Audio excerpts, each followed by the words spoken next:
Hey, good morning, good afternoon, or good evening. It's Curtis Hyde with Colorado Computer Supports. We're going to jump in and dive into another week of Tuesday Tech Tips. I appreciate you hanging out with me.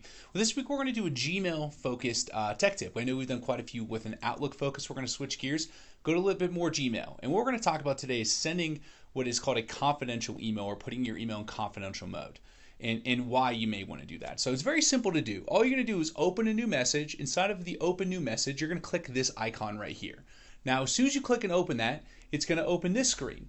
This is when you set up the confidential mode to that email. Now, what you can control with confidential mode is how long you want the email to be out there for. So you can select it to a week or a month, however long you'd like it to be able to be accessible by a certain person. You can also add a dual factor authentication, so if it has important or critical information in it, you can make it to where if someone clicks it, that they have to receive a text message, type in a code, and then it is accessible by that person.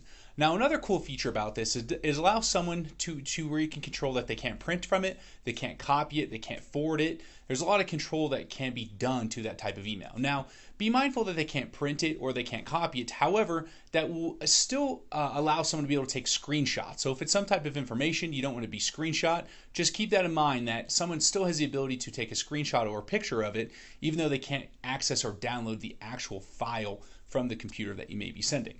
So confidential mode does have some pros and some cons to it, but at least allows you to be able to send documents with a little bit more of layered security and protection that Gmail provides and offers to you as a user. So if you do have any other questions, or if you're ever stuck in an IT pickle for your business, feel free to reach out to us. We're Colorado Computer Support. We're experts at what we do. You can always find us at the phone number of 719-439-0599, or find us on the web at www.coloradosupport.com. Well, I appreciate it as always for you hanging out for this week's Tuesday Tech Tip. I hope you have a great rest of your week, and we will see you next time. Have a great day.